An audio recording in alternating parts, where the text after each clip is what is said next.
Good Morning Business.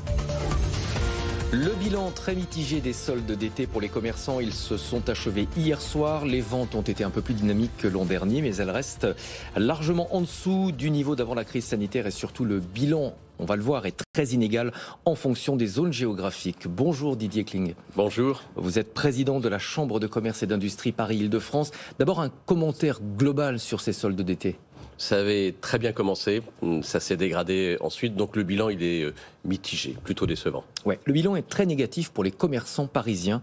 Ils souffrent évidemment de l'absence de touristes internationaux qui constituent l'essentiel du tourisme dans la capitale. C'est un manque à gagner important pour les boutiques de centre-ville. Pour certaines boutiques, c'est 50% du chiffre d'affaires qui fait défaut parce que les touristes ne sont pas là. L'Île-de-France est une région très particulière de ce point de vue puisque c'est une région très ouverte sur l'extérieur. Le fait que les frontières soient fermées en dehors de l'Europe signifie qu'on n'a pas les touristes asiatiques, américains, russes. Les fédérations de commerçants redoutent une explosion du nombre de faillites.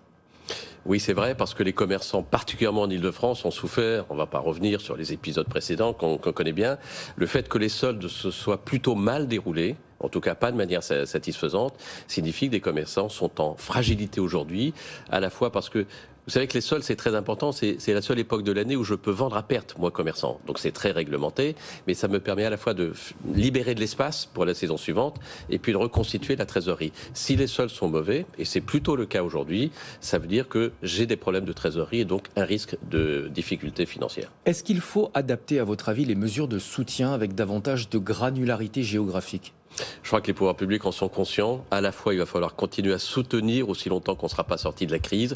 Et en même temps, il faut que la politique soit différente selon les territoires. On a bien vu que l'Île-de-France a souffert davantage que la moyenne nationale. Et donc, il faut en tenir compte dans les mesures d'aide. Est-ce que le principe des soldes, vous l'avez dit, très réglementé, n'est pas un peu dépassé ? Ils sont régulièrement concurrencés par plein d'autres opérations, vente privée, French Days, Black Friday. C'est vrai. Les soldes, c'est particulier puisque toutes ces opérations que vous évoquez sont des opérations intéressantes pour le consommateur, mais c'est pas suffisant parce que je ne vends pas à perte, sauf pendant les soldes. Donc les bonnes affaires, les meilleures affaires, c'est pendant les soldes. Pour autant, la réglementation doit sans doute évoluer. D'abord, c'est trop long. C'était ramené de 6 à 4 semaines, même 4 semaines c'est trop long. Il faut sans doute territorialiser davantage, il faut trouver d'autres formules, il faut réinventer les soldes, de la même manière qu'il faut sans doute réinventer le commerce de centre-ville. Est-ce qu'il fallait décaler la date des soldes comme ça a été fait cette année ? L'idée c'était de permettre aux commerçants en sortie de crise de ne pas tomber directement dans cette période de vente à perte pour certains. Il y avait une argumentation, mais on a bien vu que dès l'ouverture, le 19 mai, tous les consommateurs se sont précipités et ensuite ça a été les vacances scolaires à partir du 8 juillet, de sorte que pendant la période des soldes, il y avait moins de clients dans les magasins.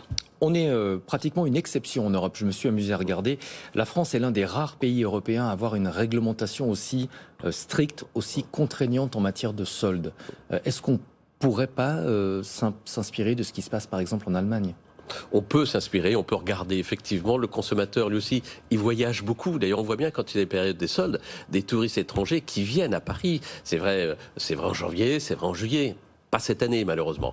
Mais donc, on pourrait regarder une harmonisation européenne. C'est la raison pour laquelle il y a une grande manifestation qui est prévue, les assises du commerce à la rentrée, de manière à regarder à la fois des événements ponctuels comme les soldes et en même temps la réinvention du commerce physique. Est-ce que tous les commerçants parlent d'une seule voix ? On a l'impression qu'ils ont du mal à s'entendre sur cette question des soldes en fonction de leur taille évidemment et du fait qu'ils appartiennent ou pas à une chaîne. Il y a une diversité du commerce, mais ça fait partie de la richesse. En même temps, il y a des éléments communs. C'est si on est commerçant, on a un rôle fondamental, c'est de distribuer ce qui est produit. Je viens d'entendre les chiffres qui montrent que l'économie se développe bien, le chômage recule, mais pour que l'économie puisse poursuivre son essor, encore faut-il qu'on puisse distribuer. Donc les commerçants sont nécessaires et il faut trouver le point de convergence. C'est d'ailleurs l'un des rôles de la Chambre de commerce. On a chez nous toutes les formes de commerce, les grands, les petits, les moyens, ceux qui sont affiliés ou ceux qui sont indépendants. Ouais. Et comment est-ce qu'on gère la concurrence du e-commerce ? Vous l'avez vu avant les soldes, Amazon avait refusé de décaler ses Prime Days. C'était une opération réservée à ses adhérents, mais qui représente quand même plusieurs centaines de milliers de personnes en France. Juste avant le début des soldes, ça a siphonné le portefeuille des Français. Alors c'est l'un des problèmes. Tous les commerces doivent pouvoir se développer et s'exprimer. Encore faut-il que les conditions de concurrence soient équitables. Et c'est l'une des questions qui se posent aujourd'hui, d'où l'intérêt de cette réflexion qui va être engagée à l'automne. Une question plus générale sur la situation économique de notre pays, mais de l'Île-de-France aussi. Est-ce que vous redoutez une explosion du nombre de faillites à la rentrée. On nous avait dit en sortie de crise, on risque d'avoir une période extrêmement compliquée. Ça n'a pas eu lieu grâce aux mesures de l'État. Est-ce que ce risque, il est toujours présent ? Le risque est toujours présent. On a en moyenne, vous savez, 60 000 dépôts de bilan par an. On a eu sur l'année dernière 30 000 seulement, la moitié. Et pour le moment, on voit un petit frémissement, si je puis dire, mais pas grand-chose. Mais il y a toujours une perfusion en faveur des entreprises. Donc il va falloir débrancher très doucement, très calmement, de manière à éviter précisément le risque avec ensuite les problèmes sociaux qui se poseraient. Ouais, et les économistes nous disent attention, avec ces perfusions, on maintient en vie de manière artificielle des entreprises qui en temps normal n'auraient pas résisté. Oui, sûrement. Les 30 000 qui n'ont pas déposé le bilan en temps normal, aujourd'hui ont été maintenus en vie. Pour autant, il faut arriver à faire le tri. C'est pourquoi il faut une très grande finesse dans la politique qui est conduite. On est très présent auprès des entreprises pour aider précisément le ministère de l'économie et des finances et de la relance à poursuivre ce rôle. Merci beaucoup d'être venu ce matin en plateau. Merci à vous. Président de la Chambre de commerce et d'industrie Paris-Île-de-France.